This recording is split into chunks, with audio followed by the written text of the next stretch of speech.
नमस्कार, उत्तराखंड समाचार में आपका स्वागत है। मैं हिना जोशी छेत्री। आइए सबसे पहले नजर डालते हैं आज के मुख्य समाचारों पर।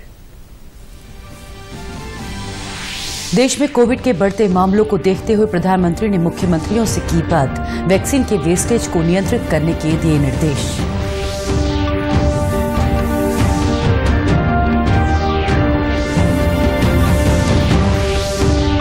घटिया सड़क निर्माण मामले में लोक निर्माण विभाग के 2 अभियंताओं पर गिरी गाज।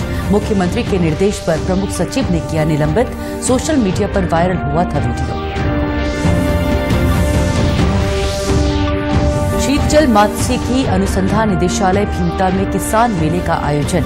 राज्य के प्रगतिशील किसानों को मछली पालन की दी जा रही जानकारी।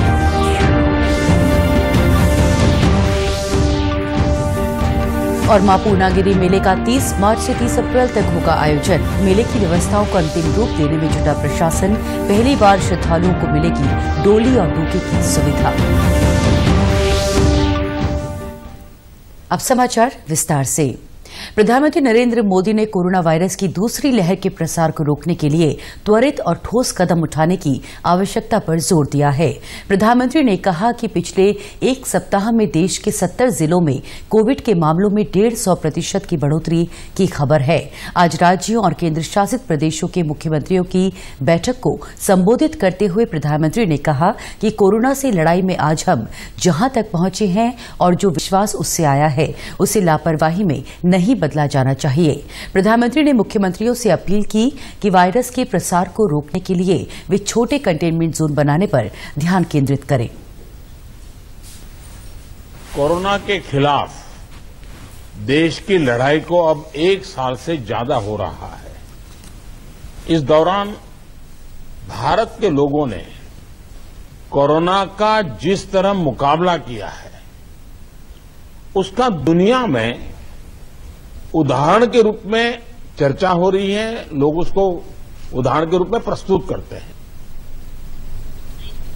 प्रधानमंत्री ने कहा कि अब तक गांव में कोरोना का प्रभाव कम था। हमें ध्यान देना होगा कि गांव में कोरोना का प्रभाव न हो।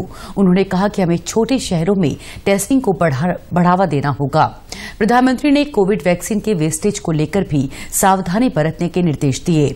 उन्होंने कुछ राज्यों का उदाहरण देते हुए कहा कि हमें वैक्सीनेशन को लेकर गंभीर होना चाहिए।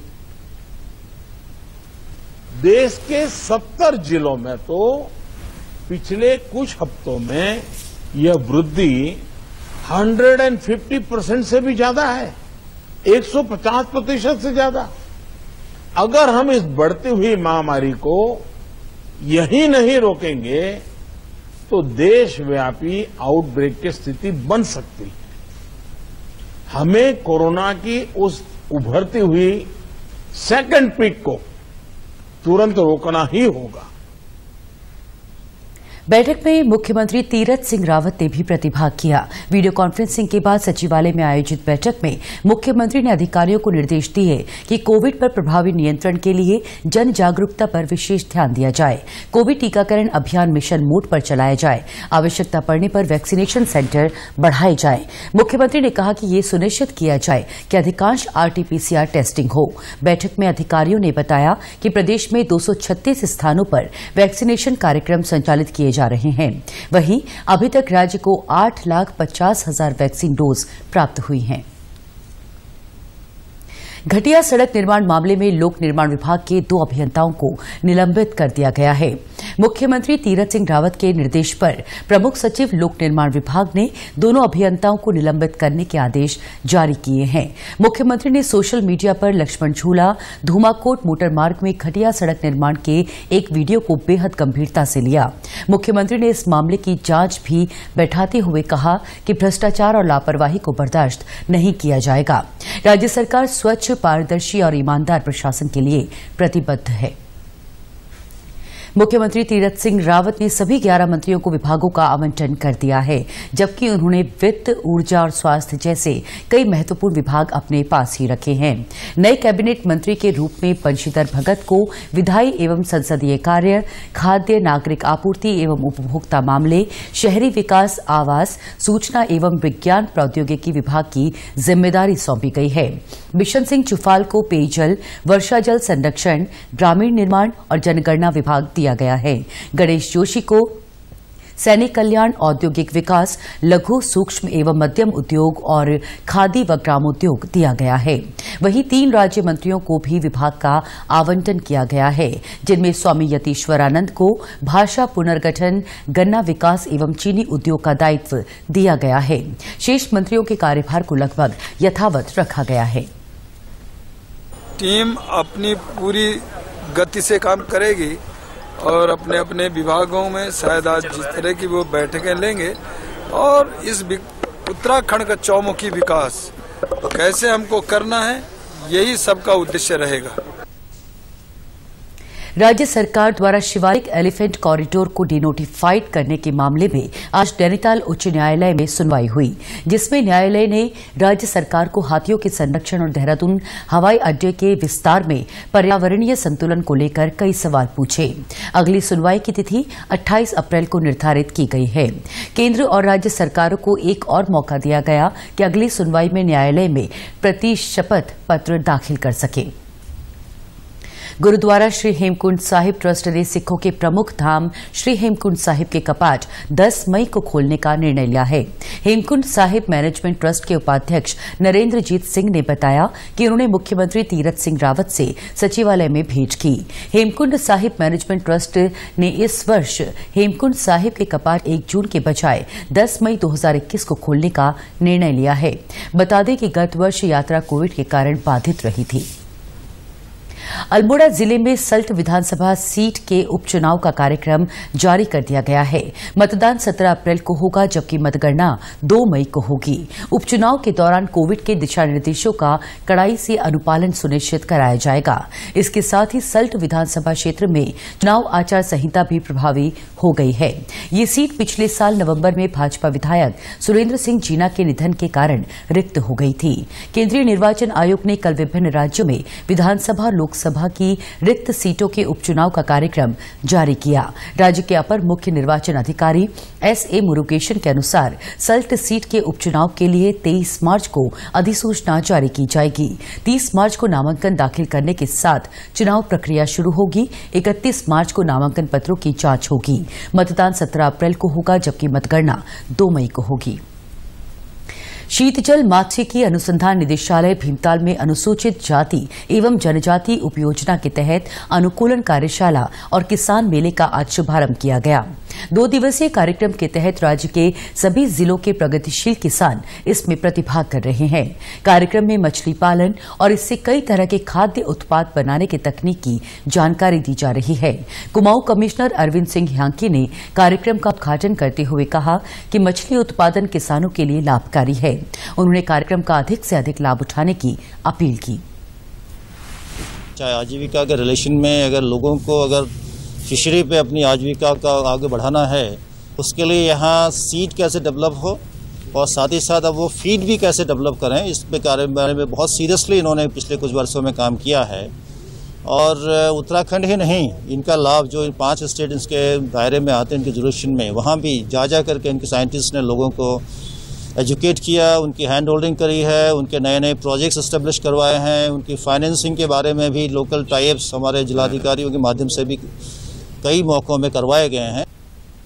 वरिष्ठ वैज्ञानिक डॉक्टर आर.एस. पतियाल ने बताया कि कार्यक्रम में राज्य के विभिन्न जिलों से आए 225 किसान भाग ले रहे हैं, जिन्हें मत्स्य पालन की जानकारी दी जा रही है। अभी जो आज की कार्यशाला में लगभग 225 किसान यहाँ पर आए हैं, डिफरेंट जिलों से आए हैं। उत्तराखंड के 12-13 जिलों से सब आए हैं और सीमांत इलाकों से यहाँ पर आए हैं। मेन जो हमारा ट्रेनिंग करने का मकसद था कि जो कुछ किसान इसमें से खेतीबाड़ी मत्स्य पालन कर रहे हैं, कुछ लोग करना चाहते हैं, तो जो हमारे पास उपलब्ध वर्तमान में जो टेक्नोलॉजी है, जो तकनीकी है, उनको हम प्रशिक्षण के माध्यम से उनको हम बताना चाहते हैं। उत्तर भारत में विख्यात चंपावत जिले में स्थित मां पूर्णागिरि के मेले में श्रद्धालुओं की सुविधा का विशेष ध्यान रखा जा रहा है। प्रशासन ने इस बार दिव्यांग, बुजुर्ग और बच्चों के लिए डोली और डोके की व्यवस्था की है। केदारनाथ धाम की तर्ज पर निर्धारित शुल्क देकर श्रद्धालु इनका लाभ ले सकते हैं। गौरतलब है कि होली के बाद 30 मार्च से 30 अप्रैल लगभग 1 महीने तक मां पूर्णागिरि मेले का आयोजन होगा। मेला मजिस्ट्रेट एसडीएम टनकपुर हिमांशु कफ लटिया ने बताया कि लंबी लाइन के कारण दिव्यांग, बुजुर्ग और बच्चों को होने वाली परेशानी से बचाने के लिए इस बार डोली और डोके की व्यवस्था की गई है। स्थानीय लोगों की मदद से इस व्यवस्था को बनाया गया है। पूर्णागिरि धाम में भैरव मंदिर से मुख्य मंदिर तक 3 किलोमीटर का पैदल रास्ता होता है, लेकिन उसमें कई ऐसे वृद्ध लोग आते हैं या कोई बीमार लोग आते हैं और खास कुछ छोटे बच्चे आते हैं जिनके लिए वो यात्रा काफी कठिन हो जाती है। तो उन ऐसे लोगों के लिए यात्रा को सुगम बनाने के लिए इस बार हमारी मेला समिति ने निर्णय लिया था कि इस बार हम डोली और डोके इसमें इंट्रोड्यूस करवाएंगे।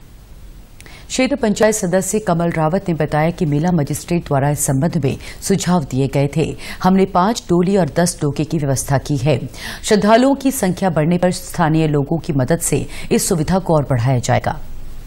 हम माता रानी के इन लोगों को दर्शन करा सके और उसमें हमने फर्स्ट में अभी 5 डोली और 10 डोके की व्यवस्था की है, लेकिन जैसे जैसे वो संख्या बढ़ेगी तो हम उसको बढ़ाएंगे। इससे क्या होगा कि एक तो लोग श्रद्धालु माता के दर्शन कर पाएंगे और दूसरा जो यहाँ के हम इनको क्षेत्रीय युवाओं को लेकर जहाँ खासा उत्साह है युवाओं में ये काम करने का और उनको एक रोजगार भी मिलेगा इससे।